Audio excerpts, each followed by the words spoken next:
Hello à tous et bienvenue sur ma chaîne YouTube. Aujourd'hui, nous allons réaliser ensemble des pastels de nata, des petits flancs portugais hyper gourmands, généreux et bien sucrés. J'ai décliné cette recette sans gluten et sans lactose et j'espère qu'elle vous plaira. J'aimerais bien voir d'ailleurs le retour de certains Portugais s'ils goûtent cette recette pour savoir ce qu'ils en pensent. Donc on va regarder tout de suite les ingrédients et je vous mets toutes les pesées en descriptif. Pour cette recette, il va nous falloir donc pour élaborer notre pâte de la farine de riz, de la farine de riz gluant, de la fécule de tapioca, du sel, du sucre, du psyllium en poudre, de l'eau bien froide, de la margarine végétale bien froide et ferme de ce style type Astra. Vraiment, il faut que ce soit de la margarine vraiment dure. Si vous pouvez supporter le lactose, vous pouvez prendre du beurre bien sûr, du moment que ce ne soit pas du beurre tendre et du beurre bien dur. Pour la crème, nous aurons besoin de lait végétal sans goût. Alors moi, je prends du lait d'avoine. Vous pouvez prendre le lait que vous supportez. Il faut absolument qu'il n'ait pas de goût, genre noisette, les goûts très prononcés. De la fécule de maïs, de la crème, j'ai pris crème de coco, mais vous pouvez prendre crème de soja, crème d'amande. Des jaunes d'œufs, un bâton de cannelle, vous pouvez prendre de la cannelle en poudre, du sucre, de l'eau, du citron que j'ai épluché, un demi-citron, de la vanille. Alors moi, j'ai pas de vanille gousse, mais c'est mieux.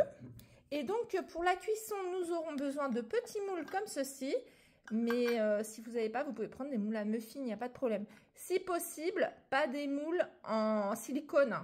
Vaut mieux des moules en métal, ça va mieux saisir votre petite pastèque. Mais il existe des moules à muffins en aluminium dans les supermarchés, dans les grandes surfaces, ce sera beaucoup mieux. De la graisse pour les moules, vous pouvez prendre de l'huile ou de la margarine végétale et du sucre, mais ça ce sera optionnel, c'est pour plus de gourmandise. Donc alors c'est parti pour cette recette. On va commencer par la pâte feuilletée. Donc essayez de prendre un grand récipient parce qu'on va y mettre les doigts, on va avoir besoin d'un petit peu de place pour pouvoir réaliser cette pâte. Donc dans mon récipient, je vais verser les farines et fécules, donc la farine de riz, la fécule de tapioca,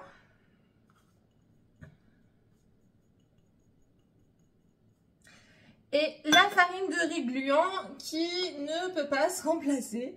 On me demande souvent si on peut la remplacer. Alors j'utilise depuis très peu de temps cette farine. Elle est style incroyable.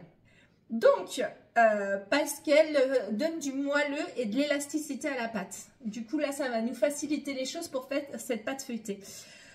C'est vraiment, mais vraiment un ingrédient irremplaçable. Vous le trouverez facilement, par exemple, alors moi je les achète, je vais être franche avec vous, je les achète par 3 sachets chez Amazon, c'est vraiment, ça coûte rien du tout. Et franchement, cette recette, enfin, c'est pour réaliser vos recettes, cette farine, elle est vraiment top. Donc, alors, la farine de riz gluant, le sucre, le sel et le psyllium qui est en poudre. Donc, alors, si vous n'avez pas de psyllium poudre, vous mettez le tout dans un mixeur. Vous en faites un petit peu plus parce que pour utiliser pour faire du pain, c'est beaucoup mieux qu'il soit en poudre. Donc, vous mixez tout ça et une bonne quantité et vous le gardez de côté. Donc là, on va prendre nos 20 g de beurre. Donc, la petite quantité de margarine végétale. Pour ceux qui veulent mettre du beurre, ils peuvent mettre du beurre. Mais voilà, en margarine végétale. Donc, celle-là, elle peut être à température ambiante. Il n'y a pas de souci. Donc, voilà. On va le couper en petits morceaux.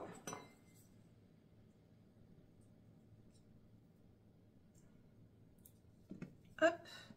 Et alors là, on va faire avec les doigts, vraiment comme si on allait faire une pâte sablée. On va sabler le tout jusqu'à ce qu'il n'y ait plus de morceaux de beurre du tout, enfin de margarine végétale, vraiment qu'on les sente plus, vraiment que ça fasse une impression de sablé en fait. Voilà, donc ça prend un peu de temps bien sûr, mais bon. On n'a rien sans rien. Donc ma pâte est sablée, vous voyez, hop. Donc le beurre ou la margarine végétale est bien mélangée. Donc là, on va pouvoir prendre notre margarine végétale que je viens juste de sortir du réfrigérateur. Vraiment, il faut qu'elle soit très très froide. Et là, on va en tailler des lamelles. Vraiment, voilà, il faut que ce soit des lamelles à peu près de cette taille-là. Voilà. Tac. Donc là, vous taillez tout en lamelles. Pas trop épaisse non plus, hein. Et une fois que c'est fait, on va les enrober, mais sans écraser, de notre mélange farine, fécule, etc. Donc voilà, donc on mélange bien comme ça, vraiment pour recouvrir le beurre ou la margarine végétale. Donc une fois qu'ils sont bien recouverts, et surtout pas écrasés, on va verser l'eau bien froide.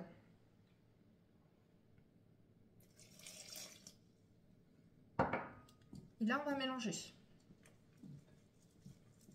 En fait, elle est assez simple, hein, cette recette. Hein. C'est juste que ça prend vraiment du temps à faire. Je vais prendre ma corne pour décoller un petit peu. Je vais prendre une maryse. Voilà. Et là, on va, voilà, sans écraser, je le rappelle, la margarine végétale. Vraiment, on essaye de faire pour que ça fasse une boule compacte, sans essayer de, voilà, de mélanger le beurre à la pâte. Donc, vous allez voir, ça va vite prendre une forme. Regardez déjà, vous voyez.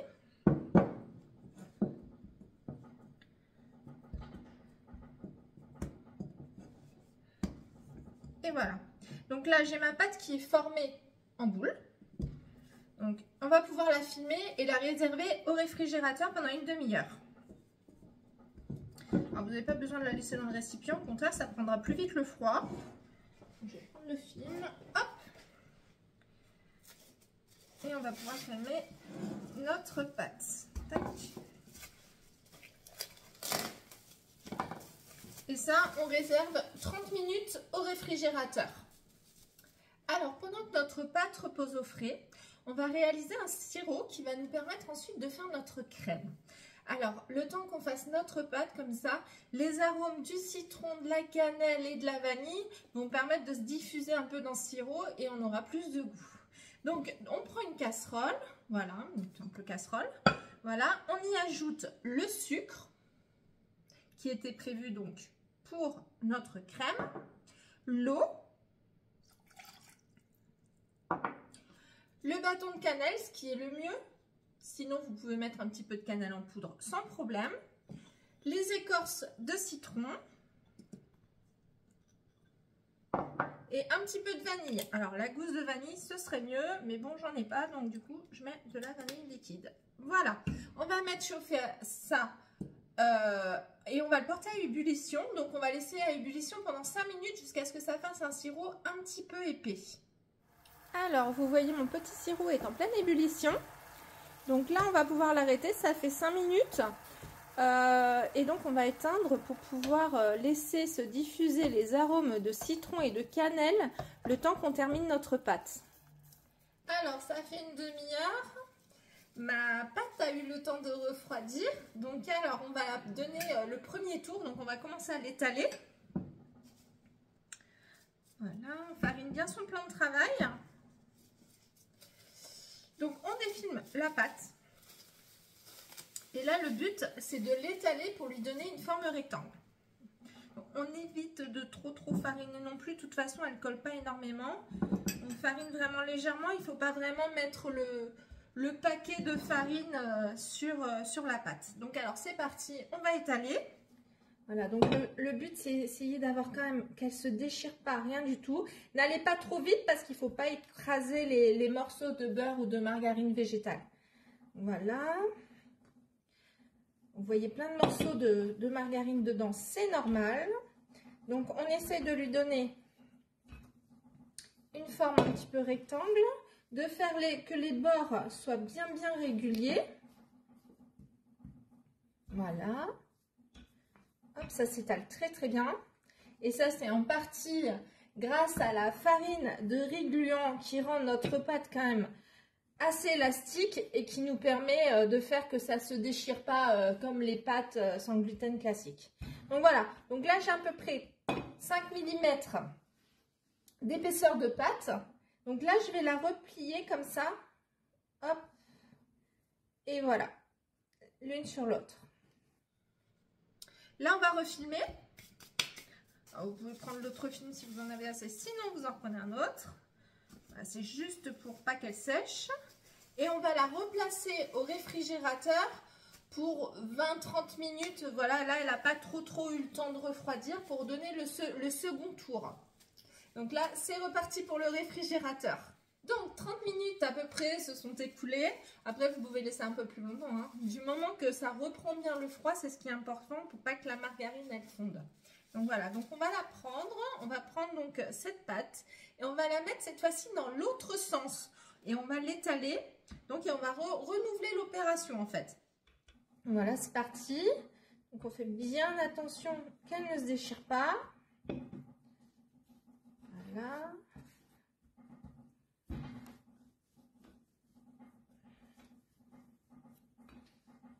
On voit bien les morceaux de beurre dedans encore, c'est normal. Voilà.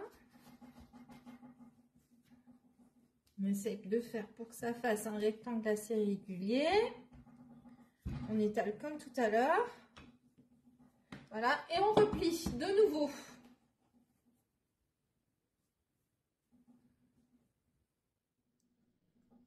Et on remet au frais. Encore. Après, il ne nous restera plus qu'à le refaire encore une fois.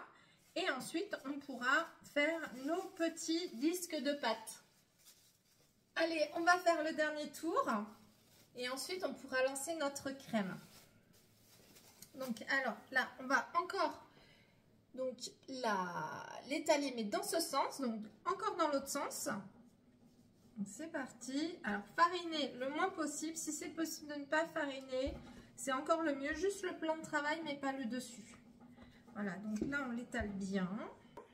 Et là, contrairement à tout à l'heure, on va la plier en 4. Voilà. Donc là, on commence à voir, à moins voir les morceaux de margarine dedans qui commencent à se marier un petit peu à la pâte. Voilà. Et donc là, on va la plier un peu en portefeuille en 4. Donc on met au milieu la première partie, ensuite l'autre, et ensuite on replie le tout dessus. Comme ceci.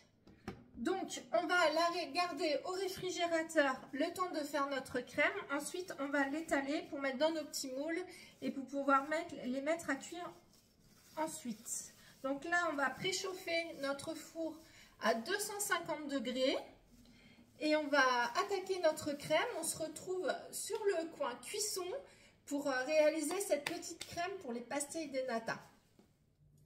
Donc, dans une casserole, je n'ai pas encore allumé le feu, je vais verser ma fécule de maïs, voilà, et un petit peu du lait végétal juste pour diluer, voilà, à peu près un tiers, et là on fouette pour essayer de bien diluer la fécule de maïs.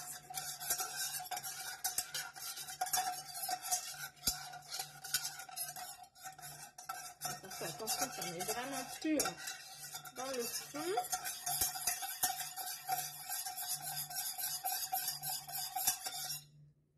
Voilà, donc là, elle est bien diluée. Je vais pouvoir ajouter le reste de mon lait végétal. On mélange et là, on va mettre à chauffer. Et on va laisser épaissir. Alors, mon mélange, vous voyez, a épaissi. Ça prend environ 2 minutes. C'est bien épais. Donc là, on éteint le feu. On mélange. Et on va y ajouter le sirop qu'on a fait tout à l'heure. Notre sirop avec la cannelle, le citron, la vanille. Donc, on y ajoute le sirop. En faisant bien attention de ne pas mettre ni le citron ni la cannelle.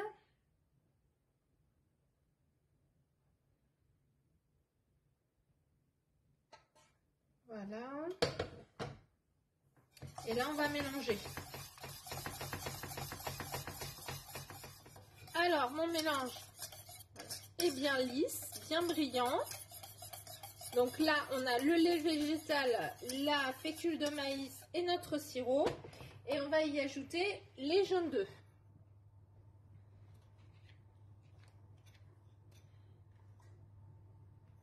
Voilà. On mélange.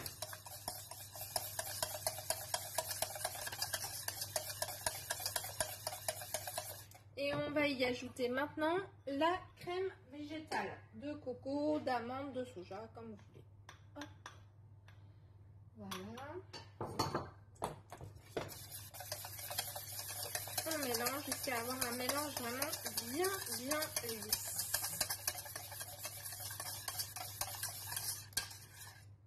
Voilà. Donc, la crème est prête. On va pouvoir étaler notre pâte pour faire nos petits pastèques. Donc voilà, on va passer au montage. On va préparer notre plat car je mets un papier de cuisson dessus. On ne sait jamais si les petits flancs y débordent. Donc je prépare mes moules. Voilà, je vais les presser un petit peu. J'utilise ça, mais vous pouvez utiliser de l'huile avec un sopalin ou voilà, avec un pinceau, ce que vous voulez. Alors, pour plus de gourmandise, parce qu'alors le côté feuilleté, on n'a pas le même feuilletage, bien sûr, qu'une pâte feuilletée avec gluten.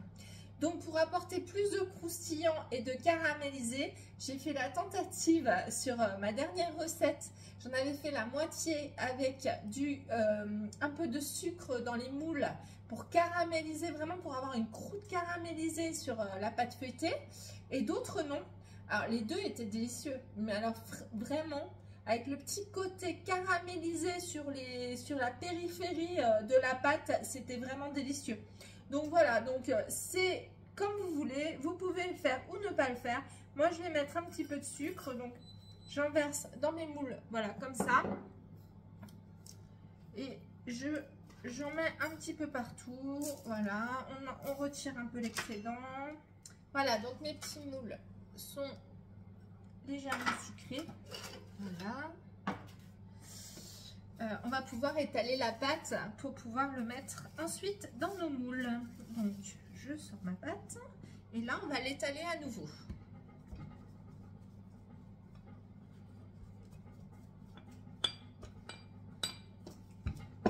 Donc là, vous pouvez étaler dans les deux sens, il n'y a pas de souci.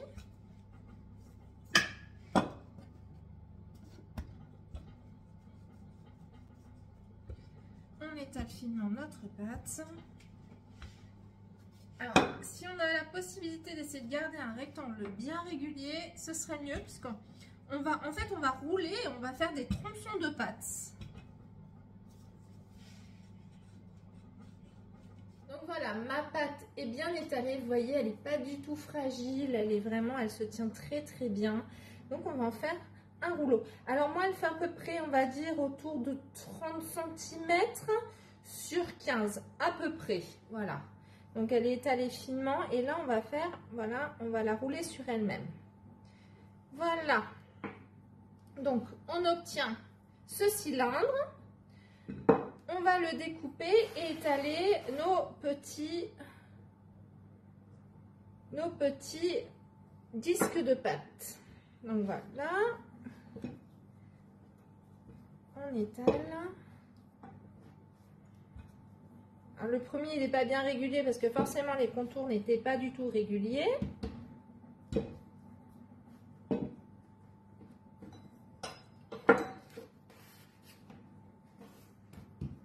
Voilà, on n'hésite pas à refariner un petit peu s'il y a besoin.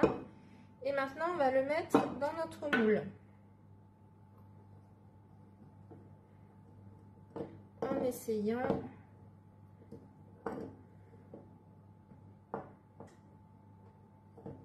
d'avoir quelque chose de bien régulier.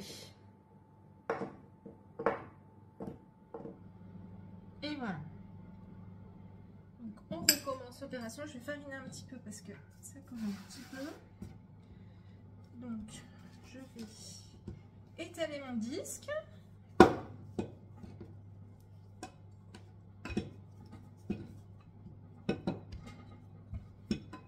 Voilà. Je le mets dans le moule. Et je le positionne bien. Je tasse bien avec mes doigts. Pour qu'il soit bien plaqué contre la paroi.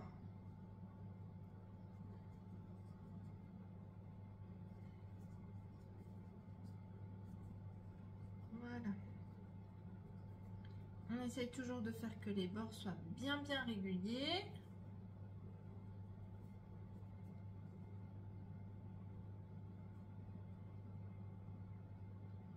Et voilà. On recommence. On coupe un petit morceau du cylindre. On étale.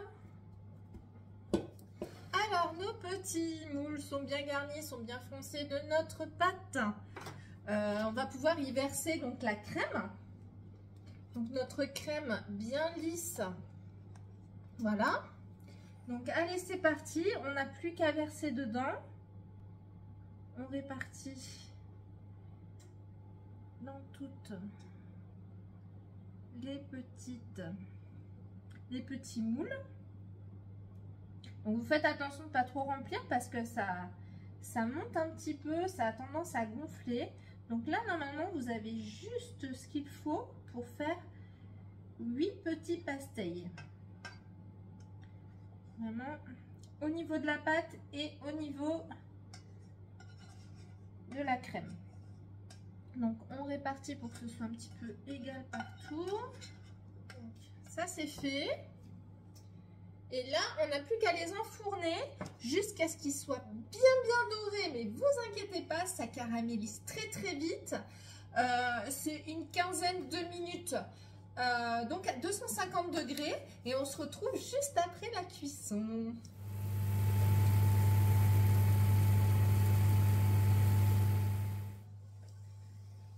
Tout juste sortis du four. Ils sont bien dorés. Ils sont parfaits. Alors, il y a certaines régions au Portugal, je sais qu'ils saupoudrent d'un peu de cannelle. Je ne suis pas fan. Et vous pouvez aussi les manger nature. Mais vous pouvez aussi les napper d'un léger glaçage, mais il faut qu'ils soient bien froids. Donc là, on va les faire refroidir et on va passer à la dégustation ensuite.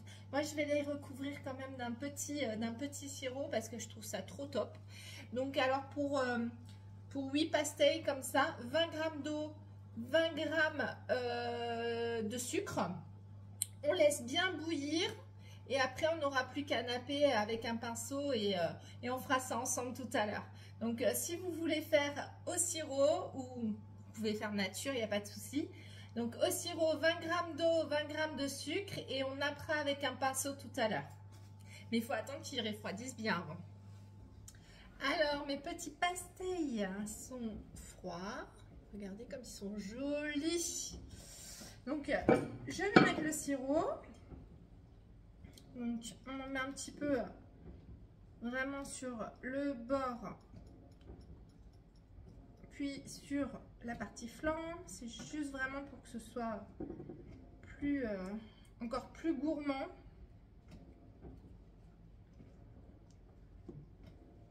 Ça brille bien, comme ça c'est nappé, c'est joli. Donc on fait ça avec tous. Alors pendant que je fais ça, donc je vais vous informer que si vous êtes en Dordogne, en Périgord ou enfin dans les alentours ou en Corrèze, tout ça. Donc je fais des ateliers, j'ouvre ma cuisine, je vous ouvre ma cuisine pour faire des ateliers de cuisine sans gluten. Donc alors vous pouvez aller voir sur mon site internet audreyfoodies.fr où je vous explique un peu tout. Donc c'est ouvert à tous. Je prends 2 personnes maximum. Ça peut être sympa à faire entre copines aussi, hein, voilà. Donc pour vous apprendre à faire des recettes sans gluten, donc il y a 2 recettes de prévues. Donc après, voilà, en général, ce qu'on va faire, c'est qu'on va voir ensemble les recettes que vous avez envie de faire. Brioche, du pain, une recette sucrée, pourquoi pas des pastéis del nata si vous avez besoin d'aide, voilà, pour faire cette recette. Pâte feuilletée, voilà. Donc alors c'est vous qui choisissez. Et donc je fais mes petits ateliers sur rendez-vous, voilà, chez moi. Donc je vous ouvre ma cuisine.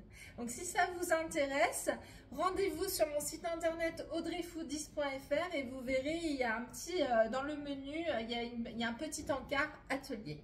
Voilà, et d'ailleurs sur mon site internet audreyfoodist.fr, vous pourrez retrouver aussi mes 2 e-books. Un e-book qui vous apprend à faire du levain et à faire du pain au levain topissime. Et un e-book IGBA pour ceux vraiment qui ont des problèmes voilà, de glycémie et qui doivent manger IGBA. Donc voilà, vous pouvez retrouver tout ça sur mon site internet. Je vous mets le lien dans la description. Voilà, je vous mets même le lien des 2 e-books si vous voulez, si ça peut vous intéresser. Et n'hésitez pas à aller faire un petit tour s'il y a plein de recettes sympas. Voilà, donc plus qu'un pastel à napper et voilà, c'est très joli, très gourmand, ça brille. Ah, cette recette elle est incroyable. Alors la recette de pâte feuilletée hyper difficile à mettre au point, mais là elle est incroyable, elle gonfle bien, vous allez voir, elle est croustillante, vraiment c'est super. Je suis ravie d'avoir réussi enfin à mettre cette recette au point. Donc voilà nos petits pastels, on va en découper un. C'est trop joli, hein. Ah, c'est super gourmand. Donc on va découper ces petits pastels del nata pour voir vraiment à l'intérieur. Ah, ça croustille, c'est incroyable. Vous allez être bluffés par cette recette. Je vous jure, vous n'êtes pas prêts pour cette recette. Mais c'est une dinguerie. Je sais pas si vous avez entendu le croustillant, mais ils sont incroyables. Donc j'espère que cette recette vous a plu.